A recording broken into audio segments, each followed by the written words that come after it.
Hey there and welcome. Today we're going to be talking about the functional trainer bicep curl using a rope extension, or in other words, this is also called a hammer curl because your wrists are in a neutral position.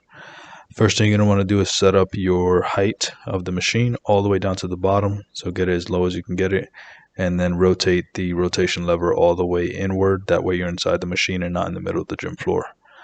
You also want to make sure that you choose the appropriate weight, so make sure that you start off nice and light. Make sure you can do this exercise safely and correctly, and then start to increase the weight. Once you're set up, take a small step back with your chest up, nice tall position, elbows right at your sides, keep them nice and tucked in.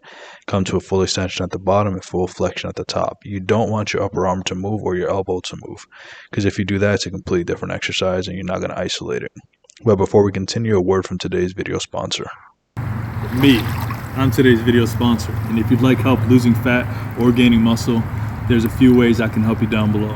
Either set up a free consultation with us, purchase through one of our free affiliate links, or purchase one of our instant access affordable training programs. Can't wait to be of service to you. Now let's get back to the rest of the video. And the next thing I want you to think about is making sure that you're maintaining a nice, smooth tempo. That's crucial, especially when it comes to doing bicep curls, because the last thing you want is to injure your lower back, injure your neck, injure your upper back, simply because you got the weight's way too heavy and you need to use momentum in order to move the weight.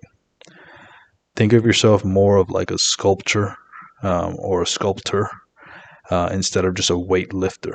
You want to make sure that you're allowing your muscles to move the weight instead of you just kind of manhandling the thing and trying to make it as heavy as possible. So as you're doing this exercise, also make sure that you're coming to a full stretch at the bottom. So what I like to do is actually flex my triceps at the bottom.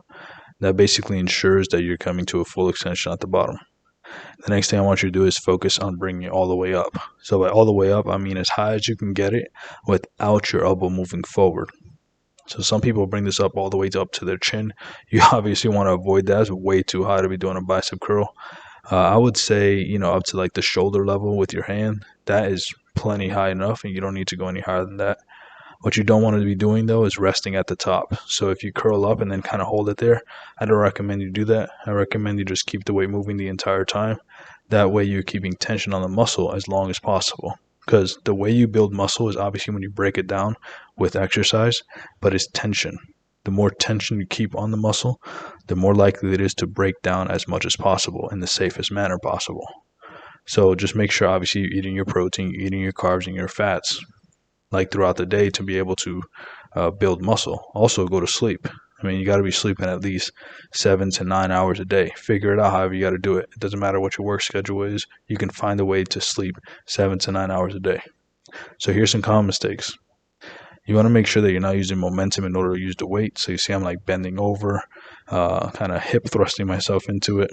You also don't want to be doing half reps like this, whether it's at the bottom of the range of motion or at the top. You also want to make sure that you're not moving your elbow position, like I said. This is moving your upper arm into a position where it's not going to isolate your biceps as much as possible. Now, also, as you do this, don't actually rotate your hands outward. This may cause discomfort in your rotator cuff and in your wrist. So I recommend you just go straight up. That's it. Also, stay upright. Don't bend your back like this.